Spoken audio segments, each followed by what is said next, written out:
Monsoon से पहले malaria और डेंगू के खिलाफ लोगों को जागरूक करने के लिए उतना साउथ जोन ने बड़ी रैली निकाली। सूरत म्युनिसिपल कॉरपोरेशन के उतना साउथ जोन में मलेरिया कैंपेन के तहत मानसून के मौसम में फैलने वाली मच्छरों से होने वाली बीमारियों के बारे में लोगों को जागरूक करने के लिए एक खास पब्लिक अवेयरनेस रैली निकाली।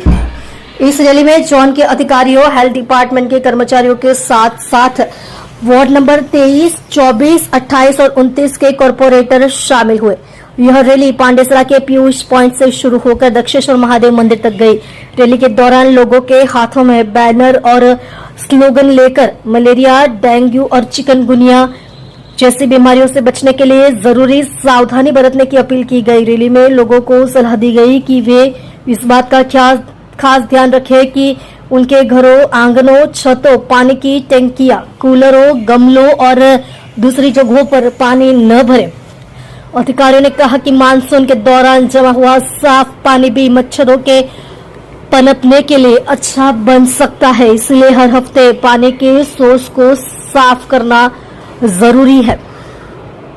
इस मौके पर कॉर्पोरेटर्स ने लोगों से सफाई बनाए रखने, फालतू पानी जमा होने को हटाने के लिए और मच्छरों से होने वाली बीमारियों को रोकने के लिए नगर निगम के कैंपेन में हिस्सा लेने की भी अपील की। बड़ी संख्या में स्थानीय लोग रैली में शामिल हुए और लोगों तक हेल्थ अवेयरनेस का मैसेज पहुंचाने की कोशिश की गई। साफ जगह हेल्दी परिवार के मैसेज के साथ मानसून से पहले महामारी से लड़ने के लिए उतना साउथ जोन ने एक जरूरी पब्लिक अवेयरनेस कैंपेन चलाया है।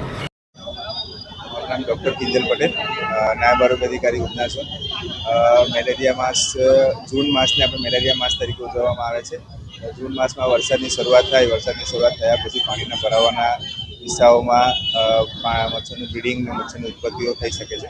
તો એ ના થાય તેના માટે તમામ મ્યુનિસિપલ સદસ્યોને આમંત્રણ આપી આપણે એક જનજાગૃતિ રેલીનું આયોજન કરવામાં આવેલું છે, જેના લીધે આ લોકો જાગૃત થાય અને આ ચોમાસામાં બને એટલા મેલેરિયાના કેસ ના આવે અને મેલેરિયા મુક્ત ના રહે તેવી અપીલ કરી છે।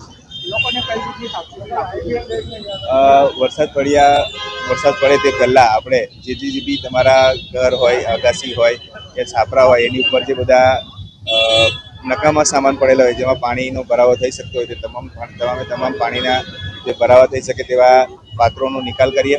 કન્ટેનરો જે એ લોકો યુઝ કરે છે તે લોકોને હવાચુસ્ત રાખીએ।